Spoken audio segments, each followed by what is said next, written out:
Morning everybody, welcome to Plod With Me TV. My name is Colm and as usual today I'm going to take you around the Port of London and tell you a little bit about its history.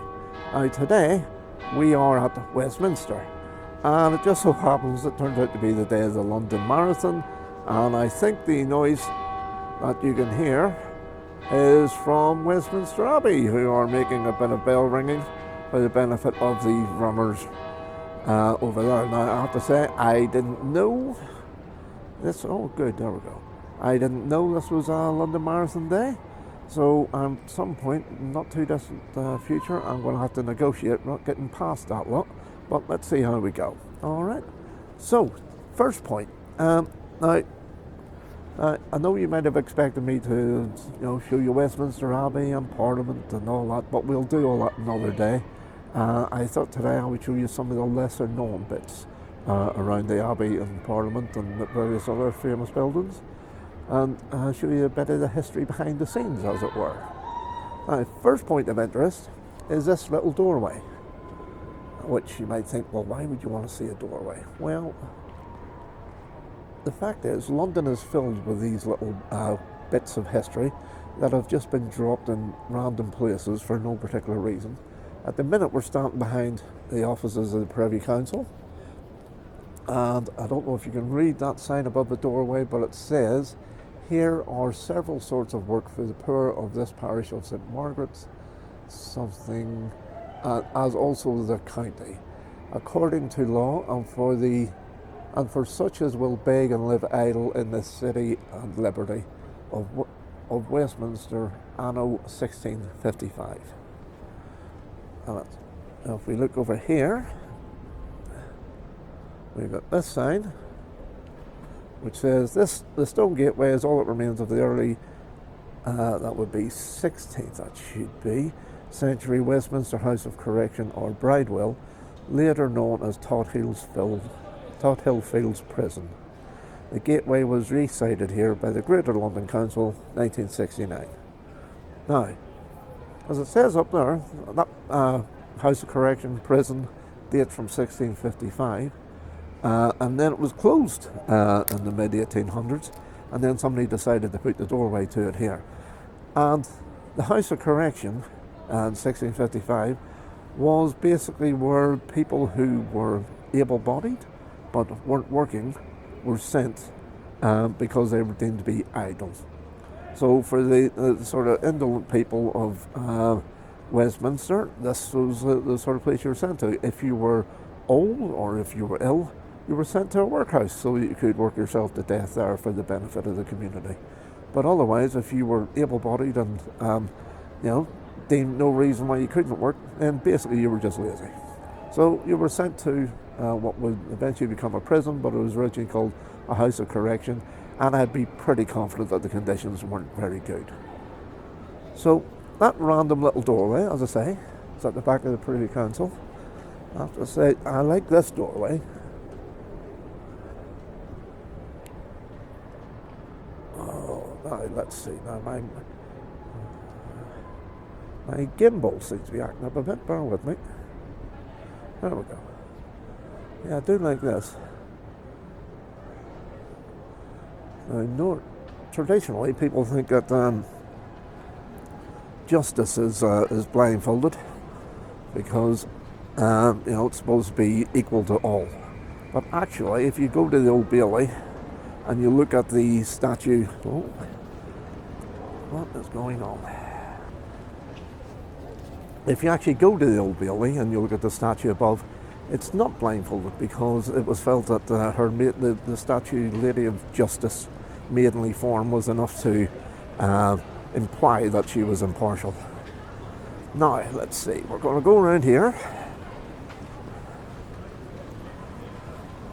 This bit that's all gated off, this is the Queen Elizabeth II Centre. It's a conference centre, and it's all gated off at the minute.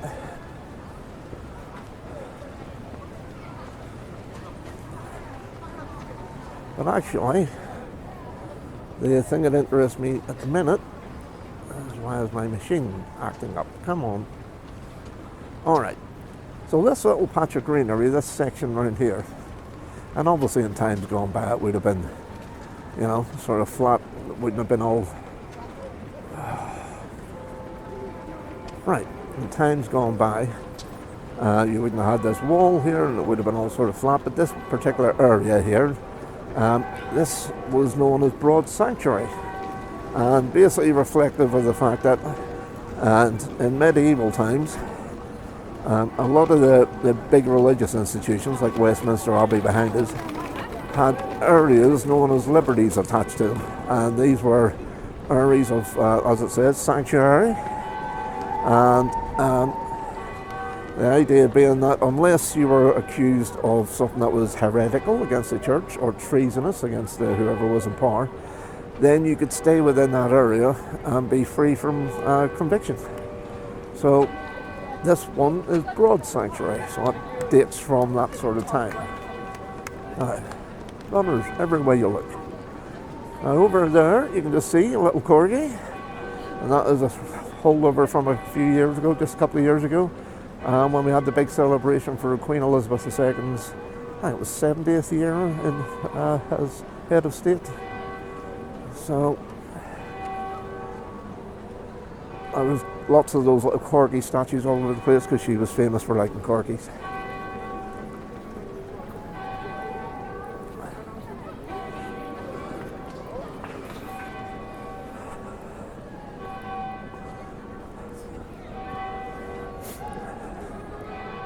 Alright, the next building I was going to point out was this one. This is the Methodist Central Hall. Oh, and actually if I scroll up, you'll be able to see that. Yep. So, essentially, what's the name of God? What is wrong with this? Apologies, I'm having lots of problem with my gimbal today, as the actress said to the bishop. Right. So this is, as I say, Methodist Central Hall. This is essentially the headquarters for the Methodist faith. This holds 2,000 people. As such, pretty large hall. Also has a nice cafe down in the basement if you're ever down this way. So as I say, 2,000 people, but it also was the largest bomb shelter during World War II, because as well as having 2,000 people in the main hall, it could hold 2,000 people in the basement as well. So during World War II, whenever the air raid sirens would go off, if you're in this area, it's been one of the best places to run to. It also is famous for having been the location for several firsts. So it was in 1946, it was the first place where the inaugural meeting of the United Nations Assembly was held here. And then in 1958, CND, nuclear disarmament, their first meeting was in here, the Campaign for Nuclear Disarmament in 1958. And when I was a somewhat younger man, they were all over the news on a regular basis because we were all worried about nuclear war. And in 1968, probably the most important first, this was where the premiere of Joseph and the Amazing Technicolor Dreamcoat was first played. Because it turns out Andrew Lloyd Webber, his father, apparently was like a conductor, the head of music and something like that for the church. And so when his son wrote this musical, which, yeah, did all right, this is where it was premiered. Now, this is the bit where I'm supposed to try and run between all these runners. So let's see how we fare trying to get across the road.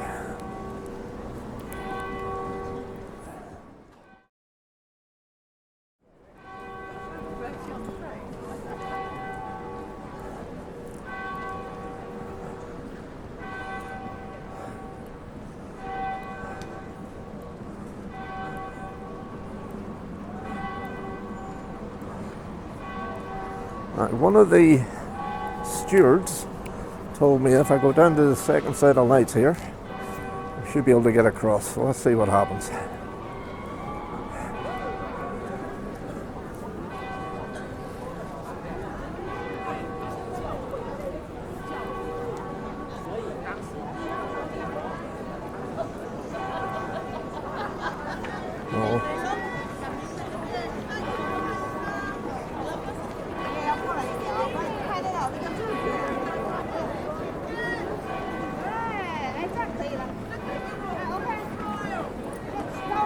或者转点点。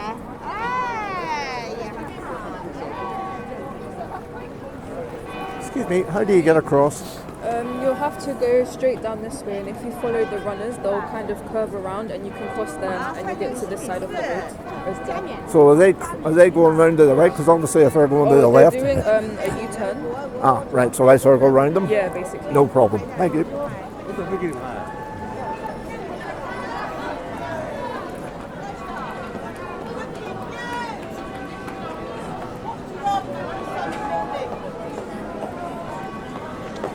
Okay, this wasn't part of the original walk, but let's see where we end up.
Right, normal service will now be resumed, hopefully.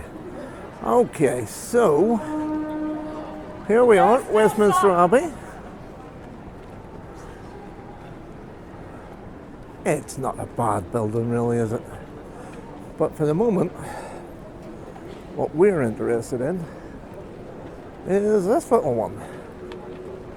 And this, what looks like a miniature Nelson's column, is actually a memorial to 19 people who died in a couple of wartime events. Next door, which in a minute I'll show you, at Westminster School. So they were former students, and 10 of them died. As it says here, it says the Russian War. It's actually the Crimea War we call it these days, between 1854 and 56, and then there was 9 of them that died in what was known as the Indian Mutiny, which took place a year later in 1884, 1857 to 1858. Sorry. So this memorial was all for 19 people, which shows you that I would suggest that this school isn't for the average people, because when you think of the amount of thousands and thousands and thousands of people that died in various wars, whole villages wiped out in World War I, all the men died, and they get one puny little memorial to all of them, and then you have this for 19 people in 2 wars, or 2 events. So yeah, but it's impressive. Now, where we're standing was also the site of a former prison.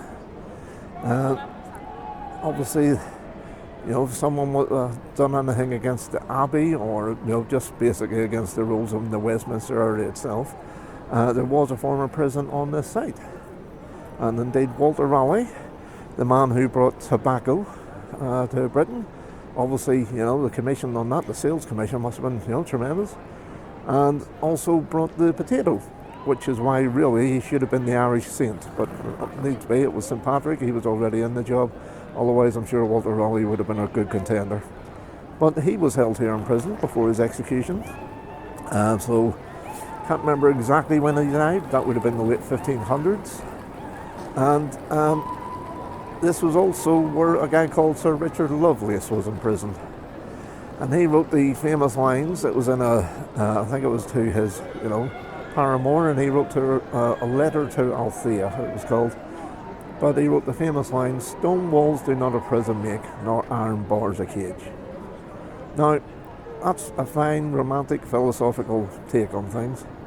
But you could say that actually the major foundation of most penal institutions around the world is stone walls and iron bars. But there you go. That's love for you. Now we're going to go through here into Dean's Yard, so if you're ever down here you can walk through unless it says no pedestrians and it's really roped off.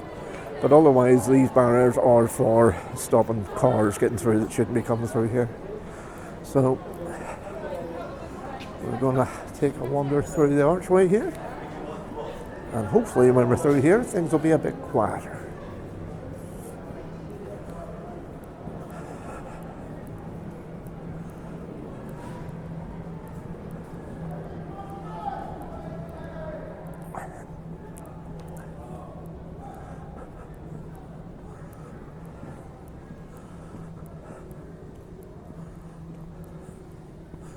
Now, I'm just going to stop in a moment because I need to change the battery, because between that little diversion for the London Marathon and everything else, I think my battery's about to run out. So I think I shall sit down over here. There is a little bench if memory serves. So I will sit down there and do the needful, and then I'll be back with you in a minute. Okay.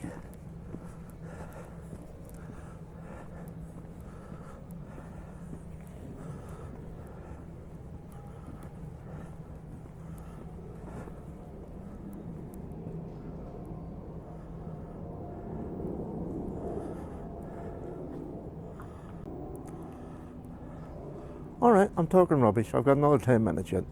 Yeah, okay. These things happen.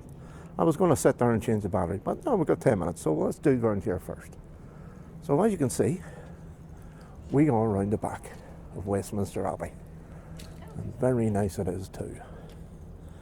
And this is called Dean's Yard. And that building opposite, the big one behind us, the building in the foreground, the big one at the back is Victoria Tower as part of the Palace of Westminster or Parliament. But the buildings in the foreground, this is part of Westminster School, or what is officially called Royal College of St Peter's of Westminster, because that's the official name for Westminster Abbey. So this is the oldest school still in its original location in England. It's been here since 1179. So we're what's that, 850 years coming up on? So, and it's had a number of, what you would say, very famous students. It had John Gielgud. Going back, it had Christopher Wren, the guy that designed St Paul's Cathedral, and many, many, many churches up in the City of London, as mentioned before, and will do again. If you're under your philosophy and utilitarianism, this is where Jeremy Bentham went to school. If you're into Winnie the Pooh, this is where A.A. Milne went to school. And of course, most importantly of all, it's also where Shane MacGowan of the Pogues went to school. Although I think, if I remember right, I think he might have been expelled before too long, but this was where, yep, he was educated. So, it's a bit, even though it doesn't have, big towers and whatnot, it's all a bit Hogwartsy. And, yes, very reminiscent of my school in Glengormley. So, over here says Westminster Abbey Choir School. And when I was up here a few weeks ago, I did hear some very strange noises coming out of here. But hey, that's why you practice. It will all come good in the end. So,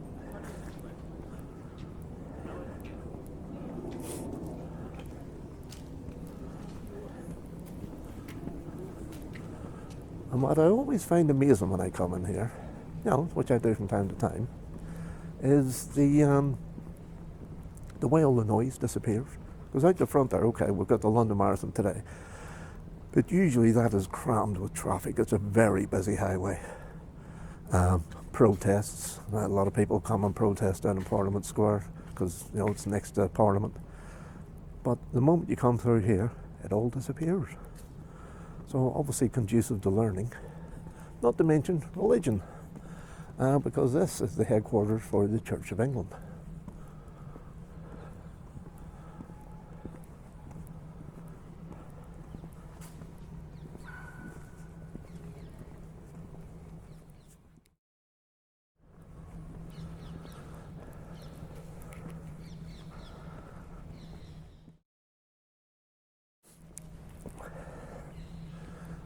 And if you come down here on a sunny day, you can get, even if you're not a photographer like me, like I'm not a photographer, but you can get some nice shots of the Abbey.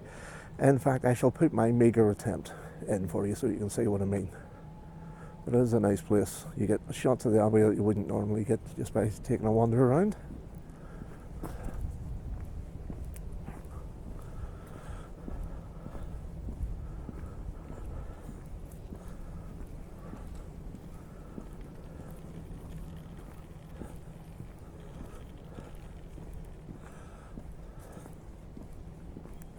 So we'll come in one archway and we're going to go out another. Right, we are back. Okay, let's see. So we're at the corner of Westminster Abbey Dean's Yard, and we're going to walk through this archway. I do like the crests. I'll just show you this little roof in here. If you're into your architecture.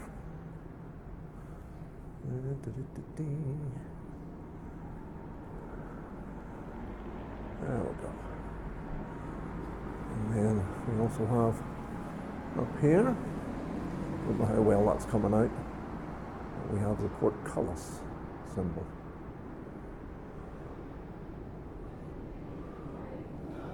Okay. Now, we're going to take a wander through here.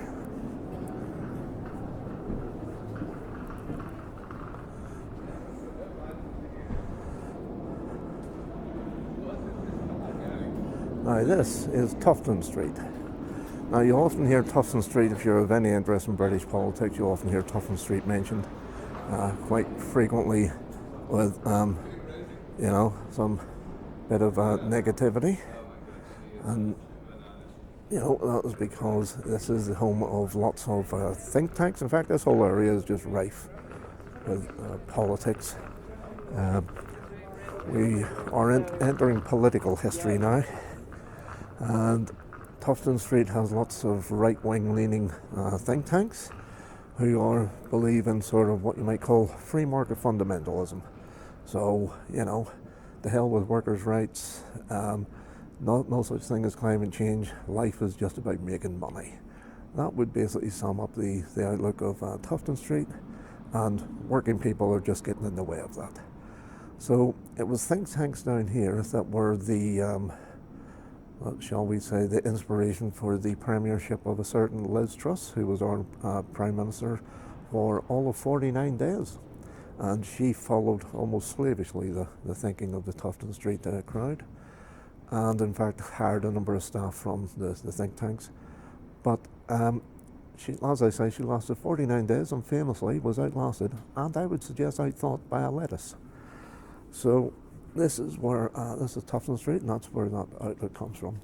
This building here is St Edward's Chapel, but it's also a part of a modern day monastery. So Westminster Abbey was the old monastery, and this is a modern day monastery, Anglican, and this is for followers of St John the Evangelist Society. And this dates from, I think it was about 1902 to 1905 it was built. And this is what the modern face of being a leading a monastic life looks like. Say modern, 120 years. So this is the back of some of the Westminster School and some of the grounds. And this street is called Great College Street. But in times gone by, because of this wall, this sort of boundary wall for the gardens and the grounds, the street used to just be called the Wall, but these days it's Great College Street.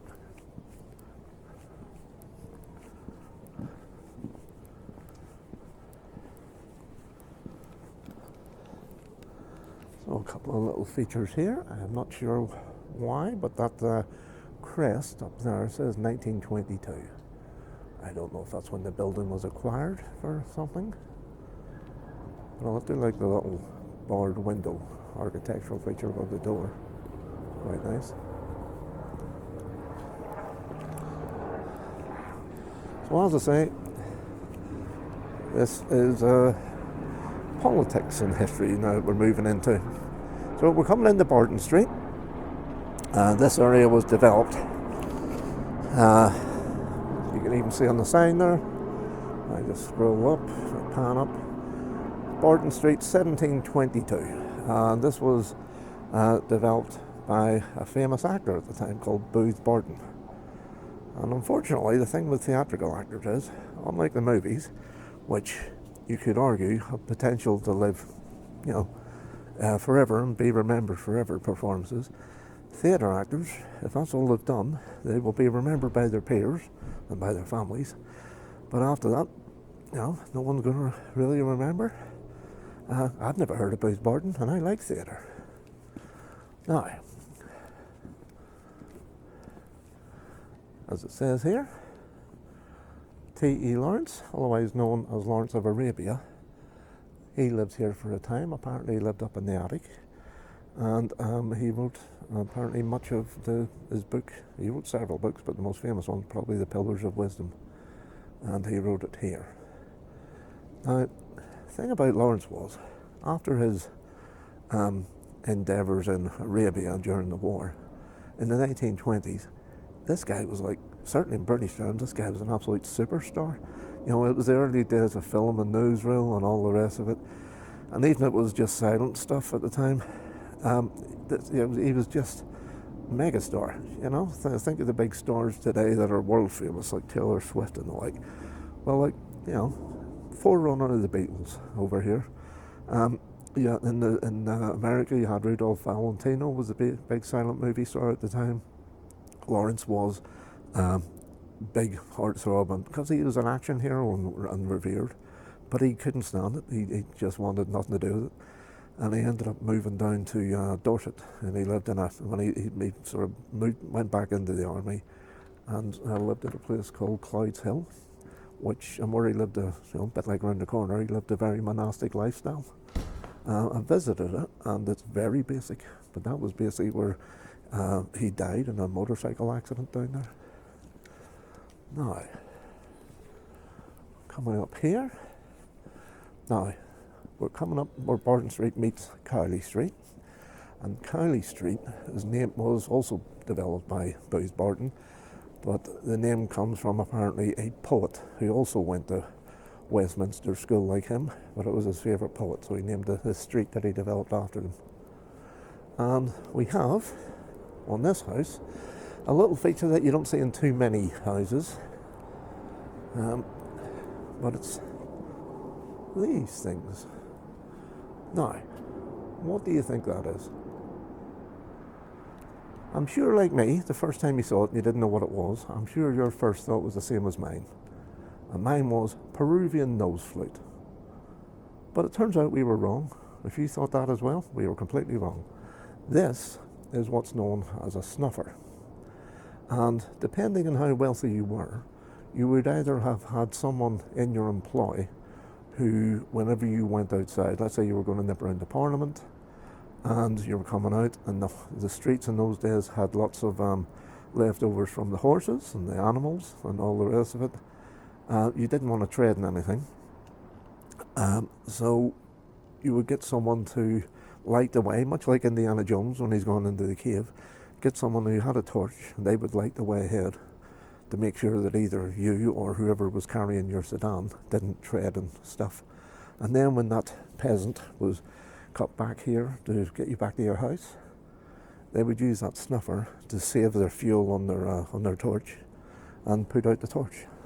So that's a snuffer. And the boys, if you didn't have one in your employ, you could make a call out for what was called a link boy. So you would shout out for a link boy and you would hire them to light the way for you. Okay. This house says Lord Reith, first Director General of the BBC, lived here 1924, between 1924 and 1930. And it's to him that we owe the nature of the BBC and what it became. And that's why that's reflected annually. There are the Reith Lectures, still in honour of what he did in creating the BBC, and the sort of how it's respected around the world. Former Westminster School alumni. Is that the singular? I'm not sure. Sir John Gielgud, actor and director, lived here 1945 to 76. And coincidentally, this year, both, I saw it twice. There was a very good play called The Motive in the Queue. If it's ever streaming online, I advise you to watch it. It's excellent. It's all about John Gielgud and Richard Burton doing their production of Hamlet on Broadway. And it's like a behind-the-scenes take on it. It's excellent. Now, where are we? I think this is number 4.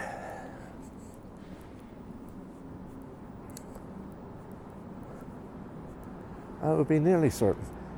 This is number 4. Let me just double check. Yeah, I'm certain this is it. This was, at one point, the headquarters for the Liberal Democrat Party.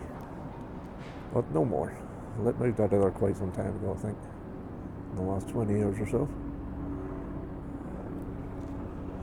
Okay, so you're coming round from Cowley Street, and we are going to walk across what's known as Great Peter Street, and we are going to walk into Lord North Street. Lord North Street was once known as just North Street because it was the north entrance to that square where the church, St John's Square, is.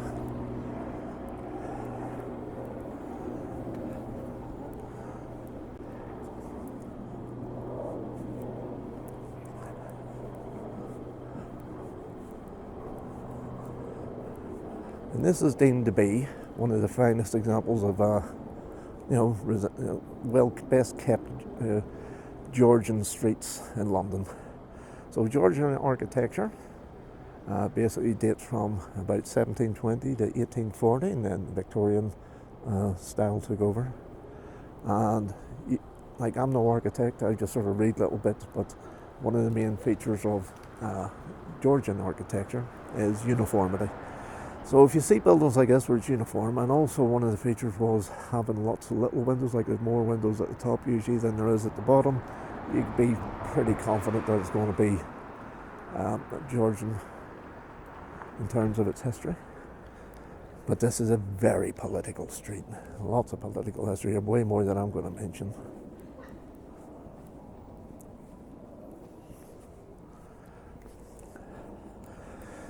Now, let's see, number 19. We had society hostess, a lady called Dame Sybil Colfax. And apparently one of her tricks, and this was back in the 1930s, 1940s. And she was a well-known society lady, holding big parties and whatnot. But one of the tricks that she used to do was that she would organise a big do here at the house, and then at the last minute she would change it to somewhere like the Dorchester Hotel. Everybody would go, have a good time, and then she would send them the bill. So it's not a bad way of doing things. I might give that one a try myself.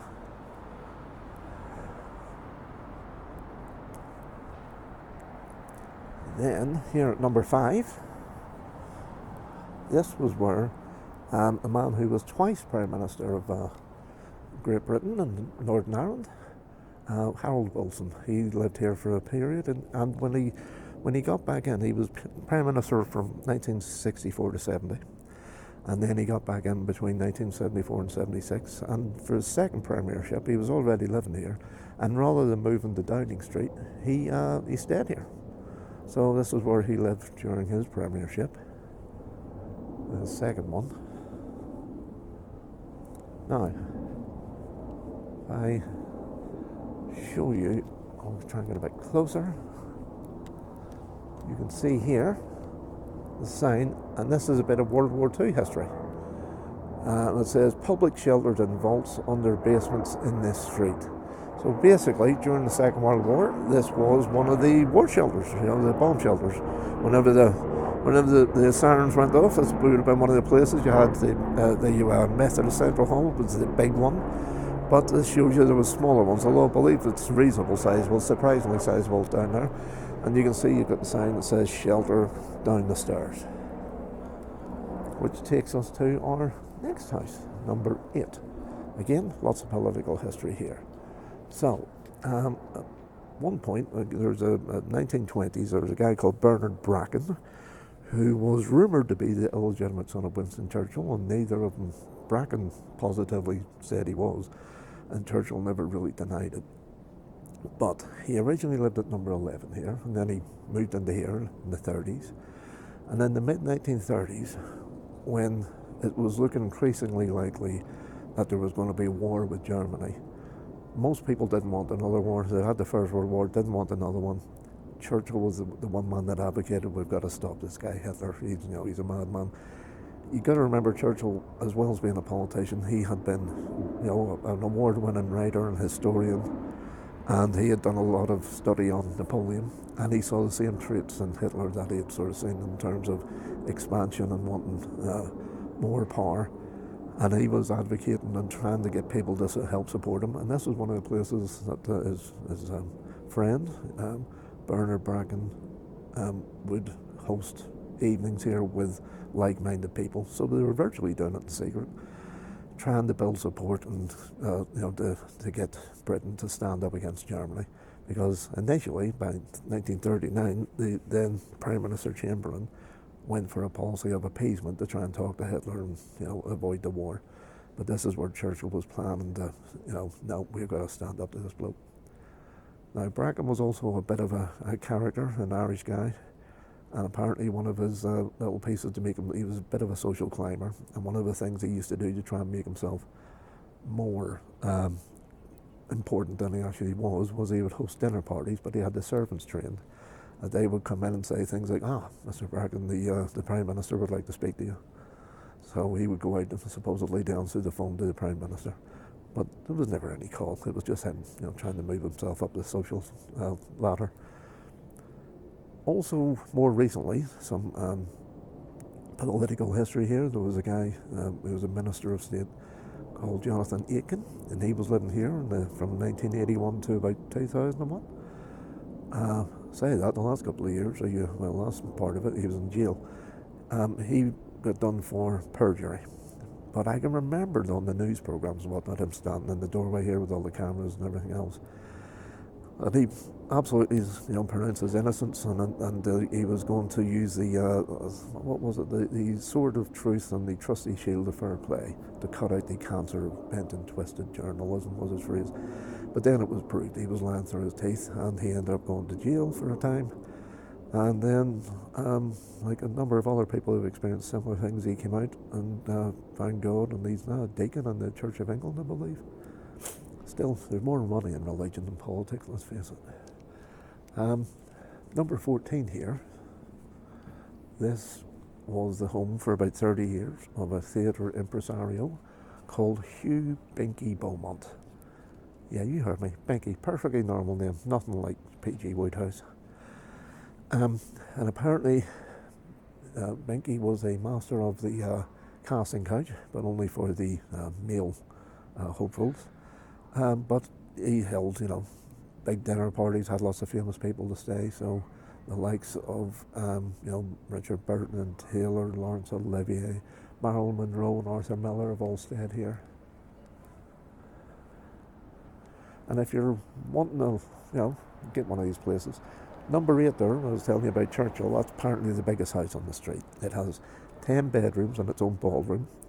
And when Jonathan Aiken was trying to sell it after his whole world collapsed around him, 1999, it was being advertised at offers in excess of $2.5 million. House around the corner, when I looked at 6 years ago, was $8 million. So prices have gone up. So this last one, there's two things. This is the home of one of those think tanks, Institute of Economic Affairs. But it was also where T Stead lived for a time until he died in 1912 on the Titanic. And he was one of the founders of investigative journalism. He was a big believer that journalism could better society and basically influence governments. And you have to question, he did seem to be a believer of the ends justify the means. You have to question some of the things he got up to whenever you read about him. But in terms of what he was trying to do, you cannot argue with the objectives. Like he was led a big campaign to end child prostitution. He was responsible for the law being changed. It actually became known as the Stead Act, which raised the age of what's the word I'm after? It's gone. Instead of it being legal to have sex with a child under 13, they had to be over 16. So he was responsible for that. He was also nominated, I think it was 6 times, for the Nobel Peace Prize, because you almost sense that he knew what was coming with the First World War, all the alliances of different countries, and he wanted to create something that became like what we have now, the United Nations. He was lobbying, he was going around different countries lobbying to trying to get this set up. So much so that now in the UN, in The Hague, in the Peace Palace I think it's called, there's a bust of him in the lobby apparently, because he was one of the early thinkers in that regard. So that was T Stead. This church, and if you're looking at it, and we're looking at it whenever we first entered the street thinking, Colin, that looks a bit wonky. It's a bit slanty. Well, you'd be right, it is. And that reflects the fact that this whole area, including the Abbey and Parliament and whatnot, is built on what was originally somewhat marshy land. It used to be, like back of 2,000 years ago, or even up to 800s, 900s, it was known as Thorny Island because it was just marshy scrubland.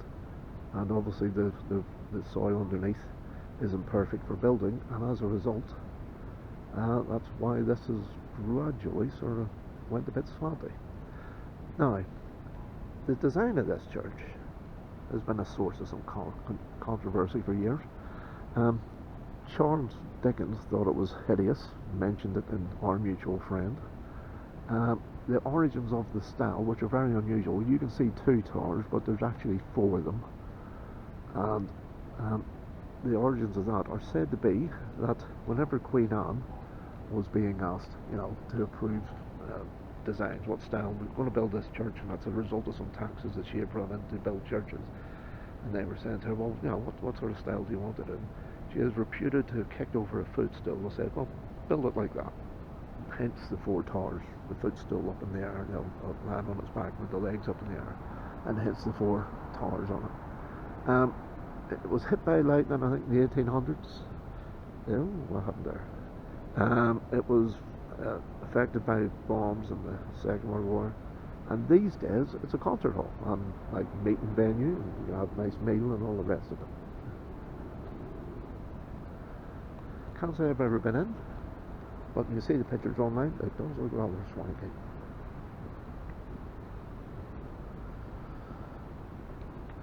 Now, last bit on these houses.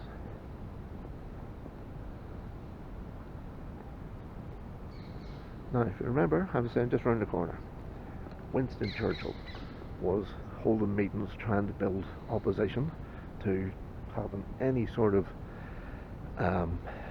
agreement with Hitler. Had to get the support to basically stand up and fight against him.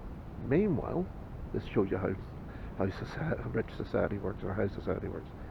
Here at number 8, something else completely was happening. Because this was the home of a guy called Oswald Mosley. Now, whenever Germany was running right across Europe, conquering countries, and looking like they were all, powerful and nobody's going to be able to stand up against them, every country had its sort of fascist wanted to be on the winning side. So Norway, you had Quisling. In America, you had Fritz Kuhn, who held a sold-out Nazi rally in Madison Square Garden. And Britain had Oswald Mosley.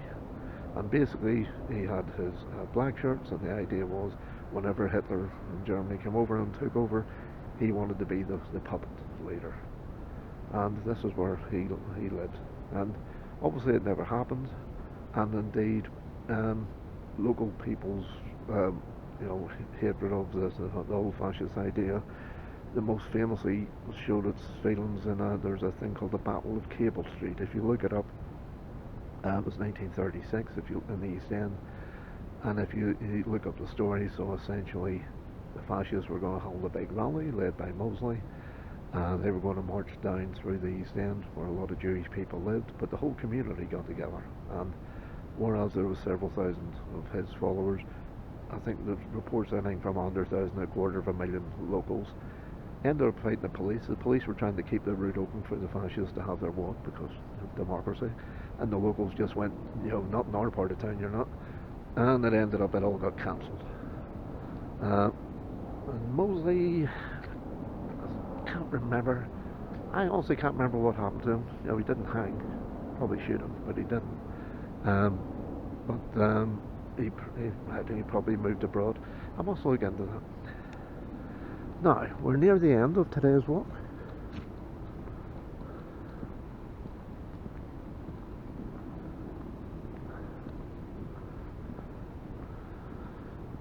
Now, to give you an idea about, I was saying it's very political around here. In this square, at one time, 70s, early 80s, maybe even up into the 90s, you had both the headquarters of the Labour and the Conservative parties, the two main parties that power tends to switch between. So imagine if you're in America and you had the headquarters of the Democrats and the Republicans in the same square. So come election night, one of them wins. One of them literally hanging out the windows with parties, balloons, and all the parties going and champagne, and the other ones are sick as dogs across the street. So that was the situation here, but they've both moved on to different parts of town now.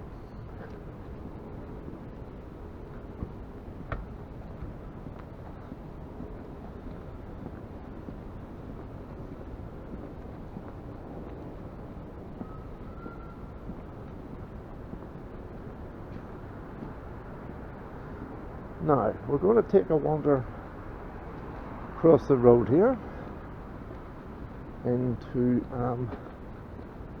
I guess, Victoria Tower Gardens, isn't it, if memory serves? Thing is, when you just walk into something all the time, sometimes the names, you forget them.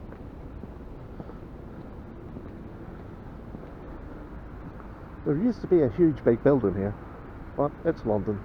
It was knocked down. They're building another one, which probably won't last as long.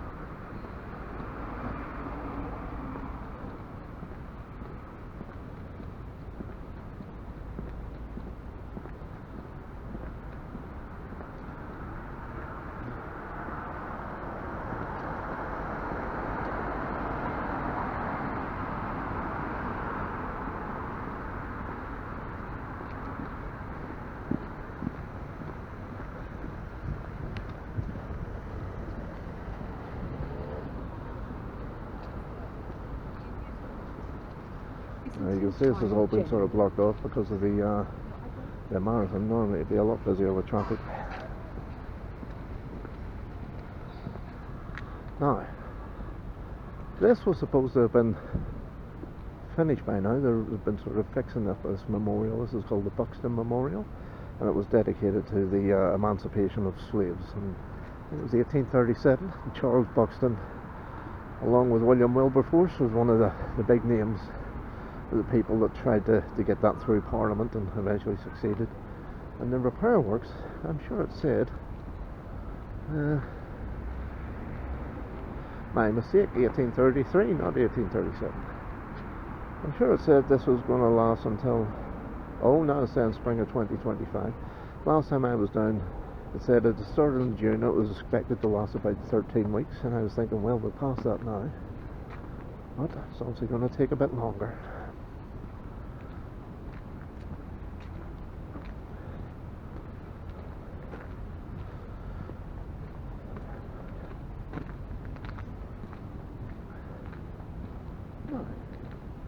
You can see here we have the end of Houses of Parliament. That's the Victoria Tower.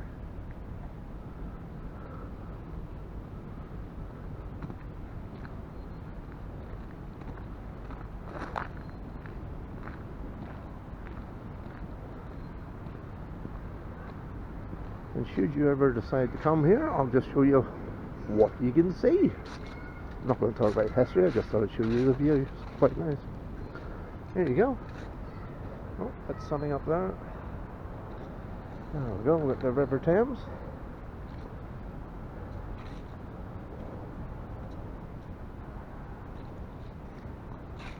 Not a river you want to go swimming in, but still pretty in its own right.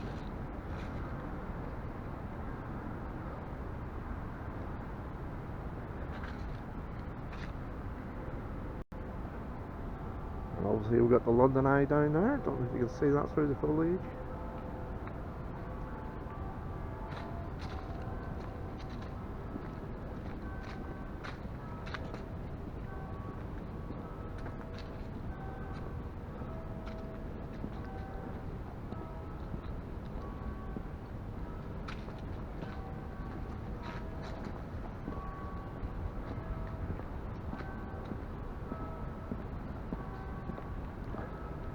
So I thought we'd just walk down here. I'll tell you a little bit of what I know about one or two of the statues down here, and then that will be us done for the day.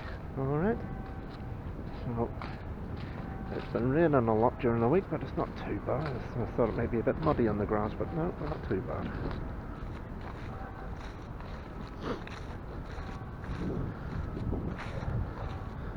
So while we're walking over, I'll just tell you about this statue. This is called the Burghers of Calais by the French artist Auguste Rodin. Basically it commemorates the time, I think it was 1346 to 47, there was the siege of Calais, and Edward III had led siege to the place, and then they were basically down to starvation.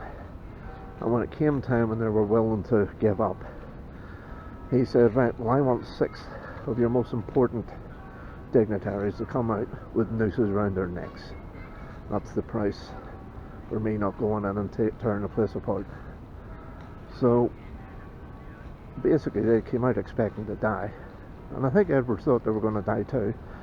But then his wife, Queen Helena, I think it was, can't remember, but she basically said, "Oh, it may be a bad omen for our unborn child, so let them live." So as it happened, they survived. But the fact that they were willing to sacrifice themselves has been a big piece of heroic storytelling in French history. And there is about, I think it's 10 of these, there's 10 copies of it dotted around the place, and there's one here.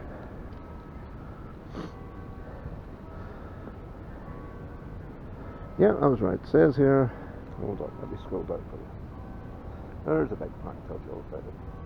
The figures known as the Burghers of Calais commemorated 6 citizens of that time who offered themselves as hostages to Edward III after he had vainly besieged their town for nearly a year, 1347. Queen Philippa of Hainault. That's what it was. I was thinking, I knew something about H was in there. I think it's Helena, but it's Hainault. Queen Philippa of Hainault was the one who spared their lives.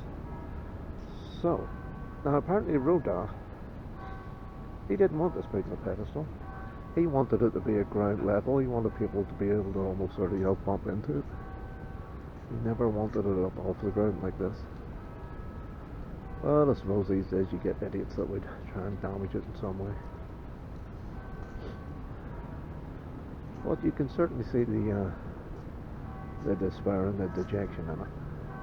The big guy on the right's carrying the key. It must have been a bloody big door. It's a big key.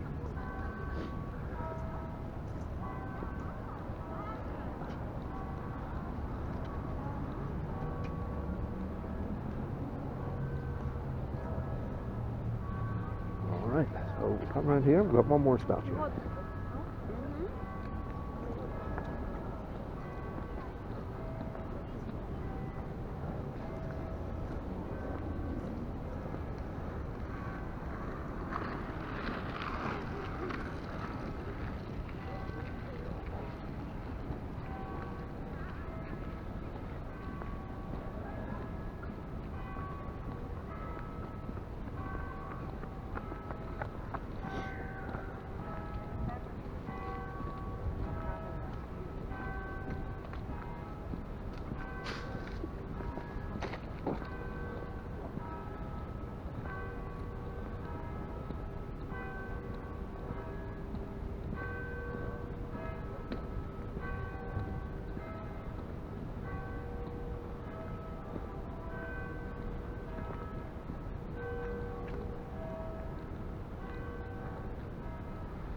Okay, so this statue is of Emmeline Pankhurst, who was basically the leading member of the women's suffrage movement, which obviously ended up with women getting the right to vote. Initially women over 30, but then eventually same age as blokes. I'm not saying that's a good thing, but it's done now, there's no point in crying about it. And she was obviously really driven, not just about the cause, but also the fact that whenever her tactics of her organisation turned to doing things like arson and bombings, and they were faced with a lot of opposition, including from a couple of her own daughters who left the movement as a result and wanted to go a more peaceful route, she effectively banished one of her daughters, one called Adela, sent her a ticket to Australia and a letter of introduction to the suffrage movement out there, and her daughter went and never spoke to her again. So she was obviously just absolutely, vehement in trying to get it all done. So she lived long enough to see women's votes for over 30. I think about 10 years after she died, it became everybody over 21. And to be, the thing is, voting wasn't the same for everybody all the time anyway. It wasn't as if blokes always had the right to vote. So I don't know what's going on, but my camera is basically upside down, but it looks like it's still showing the way it should be. No, I was just going to finish by saying, originally voting was for rich people, landowners, householders, all that sort of thing. Over time, more and more people. So not obviously just for blokes, and then eventually, thanks to her efforts and the efforts of a lot of people around her, it became women over 30, then over 21. Now it's obviously for everybody. Now, that is us for today, so I hope you enjoyed it. I'm also hoping that we're not upside down, because that would be very silly.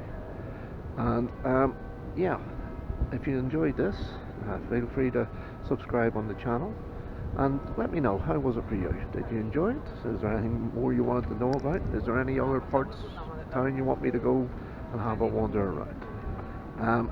I'm not sure what I'm going to be doing next, possibly Spitalfields, but what order I load them, of course, is a different thing. Load them on YouTube. But yeah, like I say, let me know, and thanks for watching if you made it this far, and I'll see you next time, hopefully. Bye.